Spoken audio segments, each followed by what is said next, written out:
할렐루야, 새생명교회 김한기 목사입니다.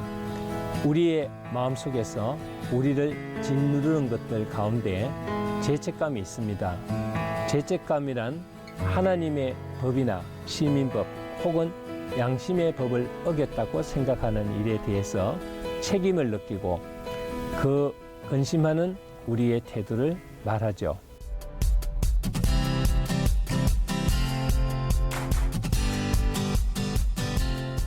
건강한 죄책감은 우리를 회개와 용서와 구원과 성숙과 행복으로 인도합니다. 그러나 잘못된 병든 죄책감은 우리를 정죄의식으로 인한 사망에 이르게 하지요. 사도 바울은 죄책감을 근심으로 표현합니다.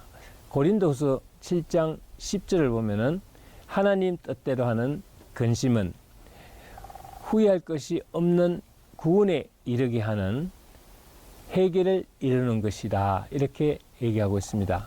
그러나 세상 근심은 사망을 이루는 것이라고 했습니다.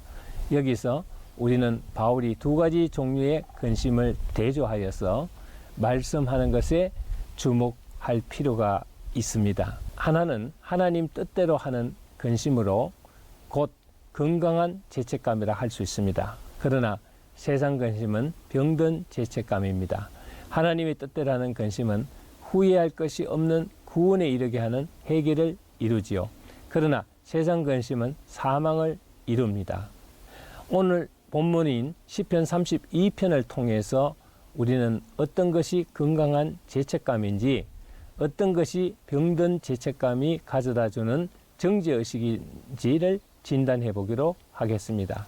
시편 32편은 다윗의 교훈 시라고 할 수 있습니다. 다윗에게는 숨긴 죄가 있었습니다. 그 죄는 다윗을 심히 근심하게 만들었습니다. 시편 32편 3절 4절을 보면 내가 입을 열지 아니할 때 종일 신음함으로 내 뼈가 쇠하였도다. 주의 손이 주야로 나를 누르시오니 내 진액이 빠져서 여름 가뭄에 마른같이 되었나이다라고 고백하고 있습니다. 마음속에 숨긴 죄를 고백하지 않을 때 얼마나 근심이 컸으면 종일토록 신음하였을까요? 신음하는 날들이 얼마나 많았으면 뼈가 다 쇠하였다고 말했을까요? 하나님 앞에서 양심이 얼마나 괴로웠으면 자기 몸에 진액이 다 빠져 마치 가뭄에 말라버린 논바닥같이 되었다고 고백했을까요? 다윗이 숨기고 있던 죄가 무엇이었습니까? 구약 사무엘하 11장 기록을 보면은 다윗은 악한 죄를 저질렀습니다. 충신들이 군대를 이끌고 암몬 군대와 싸우러 나갔을 때였습니다. 다윗이 왕궁 옥상 위를 걷다가 전쟁터에 나간 우리아라는 신하의 집을 내려다 보았습니다. 마침 우리아의 아내 바세바가 모욕을 하고 있는 모습이 눈에 띄었습니다. 정욕에 눈이 어두워진 다윗은 바세바를 궁 안으로 불러들여서 동침을 했습니다. 얼마 후 바세바가 임신한 것을 알게 되었죠. 그것을 숨기기 위해서 바세바의 남편 우리아를 다시 전쟁터에 나가게 해서 죽이는 일을 한 다음 신하의 아내 바세바를 자신의 처로 받아들이는 악행을 저질렀습니다. 다윗의 죄는 겉으로 남들이 모르는 죄였습니다. 그러나 하나님이 아시고 바세바가 알고 우리아를 죽이려고 참여시킨 요압 장군이 알고 다윗 자신이 알고 있었습니다. 그러한 비밀로 자신의 죄를 숨기고 살려니 다윗은 양심의 가책에 근심으로 뼈를 마르게 한다는 것입니다. 여기서 하나님 뜻은 다윗이 회개하고 용서를 받는 것이었습니다. 사무엘하 12장을 보면은 하나님께서 근심하는 다윗에게 나단 선지자를 보내셨습니다. 나단 선지자는 다윗에게 비유를 들어 설명했습니다. 한 성에 두 사람이 살았는데 하나는 부자였고 하나는 가난했습니다. 그 부자는 양과 소가 심히 많았으나 가난한 사람은 아무것도 없고 자기가 사서 기르는 작은 암양 새끼 하나뿐이었습니다. 그 암양 새끼는 자녀들과 함께 뛰놀고 자라면서 한 상에서 먹고 마시고 마치 딸처럼 품에 누워 잤습니다. 그러던 어느 날 한 나그네가 부자에게 왔는데 부자가 자기 양과 소를 아껴두고 가난한 사람의 암양 새끼를 빼앗아서 그 나그네를 위하여 잔치를 벌였다고 합니다. 이 말을 들은 다윗 왕은 그 부자에 대해서 크게 화를 내며 나단 선지자에게 소리쳤습니다.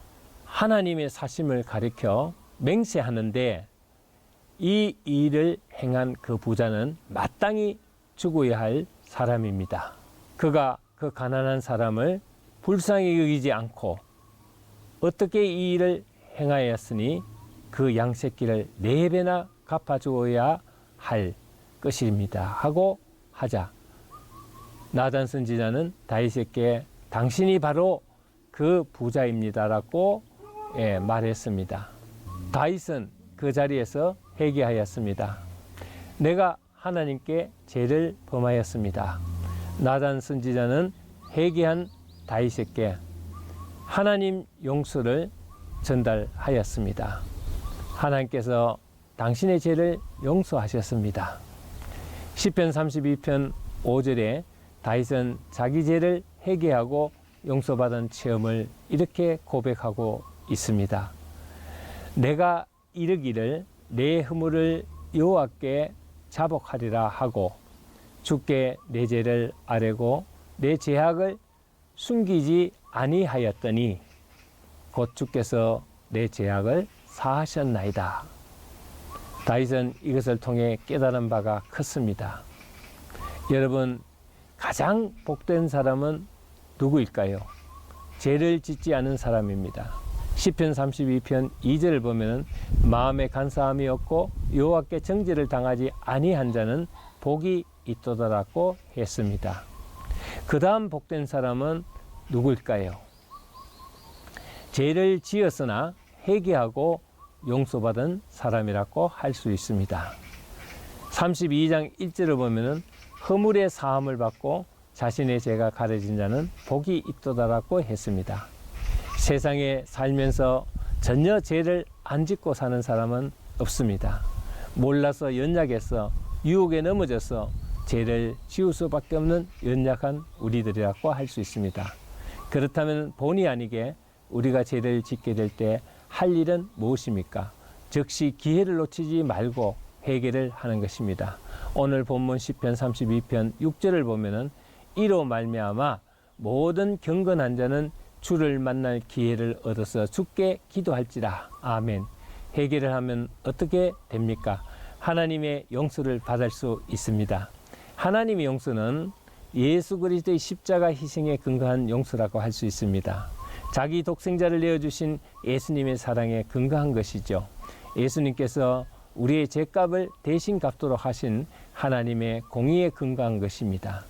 하나님의 용서는 완전합니다. 우리의 죄가 주홍 같을지라도 눈과 같이 희게 해주시고 진홍같이 붉을지라도 양털같이 희게 해주십니다. 우리의 죄로 정죄의 심판에 이르지 않도록 해주십니다. 다윗은 건강한 죄책감을 가지고 하나님의 뜻대로 근심했습니다. 그 결과 후회할 것이 없는 구원에 이르는 회개를 했습니다. 그는 하나님의 용서를 체험하고 구원의 노래를 부를 수가 있었습니다. 그러나 세상 근심은 사망에 이른다고 성경에서 말씀하고 있습니다. 사망에 이르게 하는 세상 근심은 실제로 암과 같은 중병이라고 할 수가 있지요. 세상 근심은 죄가 무엇인지 객관적으로 정확히 알지 못하고 느끼는 불합리한 죄책감을 말합니다. 즉 죄를 숨기고자 하는 부담감입니다. 죄가 드러날 것에 대한 두려움과 불안감이라고 할 수 있습니다. 용서받지 못하리라는 절망감도 있습니다.